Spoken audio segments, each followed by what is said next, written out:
বলেন না কেন? যারা আদালতকে প্রভাবিত করে আদালতের রায়কে পরিবর্তন করতে চাচ্ছে, ন্যায় বিচারকে বাধাগ্রস্ত করতে চাচ্ছে, তারা আইনের শাসনের পক্ষে বলেন না বিপক্ষে? যারা আইনের শাসনের বিপক্ষে তারা কি সংবিধানের পক্ষে না সংবিধানের বিপক্ষে? যারা সংবিধানের বিরুদ্ধে, আইনের বিরুদ্ধে, তারা দেশের পক্ষের না দেশের বিরুদ্ধে বিপক্ষের? তারা কি দেশপ্রেমিক না দেশদ্রোহী? আসতে বলেন।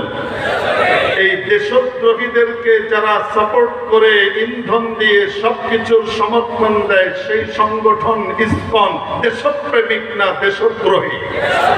এই দেশদ্রোহী সংগঠনকে বয়কট করা দেশপ্রেমের পরিচয়। অতএব তাকে অবাঞ্ছিত করতে হবে, বাতিল করতে হবে, নিষিদ্ধ ঘোষণা করতে হবে। আমরা কোনো গায়ের জোরে বলছি না, দেশের আইনের দৃষ্টিভঙ্গিতে বলছি। অতএব সরকারকে বলবো,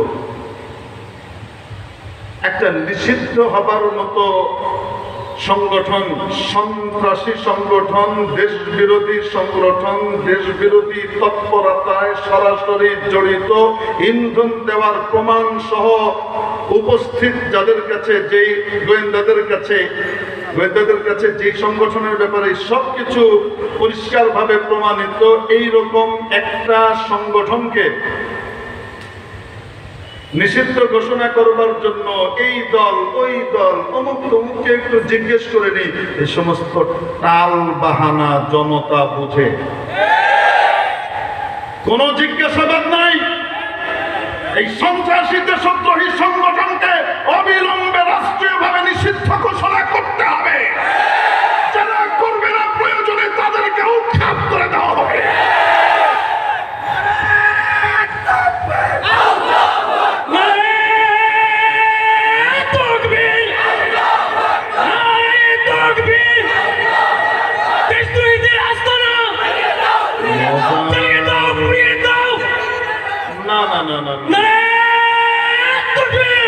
ইসকনের আস্তানা জ্বালিয়ে দাও, পুড়িয়ে দাও আমরা বলি না। ইসকনের আস্তানা জ্বালিয়ে দাও, পুড়িয়ে দাও কেন বলবো আমরা?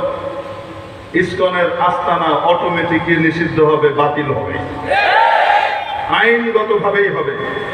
আমরা দেখতে পাচ্ছি ক্ষমতায় আসার জন্য খুব আগ্রহী, বিশাল দল হিসেবে নিজেদের পরিচয় দেয়। হঠাৎ দেখি এরা ওদের রেসপন্সিবল হয়ে গেছে। আমরা আপনাদেরকেও বলে দিতে চাই, আপনাদের প্রতি আমাদের সহমর্মিতা ছিল, কারণ আপনারাও নির্যাতিত ছিলেন আমাদের মতো। আপনাদের প্রতি আমাদের সহমর্মিতা এই জন্য ছিল যে আপনারাও আমাদের জন্য এই অগাস্ট এবং জুলাইয়ের বিপ্লবে অংশগ্রহণ করেছেন এবং রক্ত দেওয়ার জন্য চেষ্টা করেছেন, ঠিক কি ঠিক না? কিন্তু এখন যদি দেখি আধিপত্যবাদী শক্তির সামনে মাথা নত করে তাদের লেজুর বৃত্তি করে ক্ষমতায় আসবার ধান্দা করছেন, আপনাদেরকেও ক্ষমতায় আসতে দেওয়া হবে না। এদেশের ক্ষমতায় আসতে হলে আধিপত্যবাদী শক্তির বিরুদ্ধে চোখ রাঙিয়ে জনতার কণ্ঠস্বরে কথা বলতে হবে। নাসরুম মিনাল্লাহ ওয়া ফাতহুন করিম।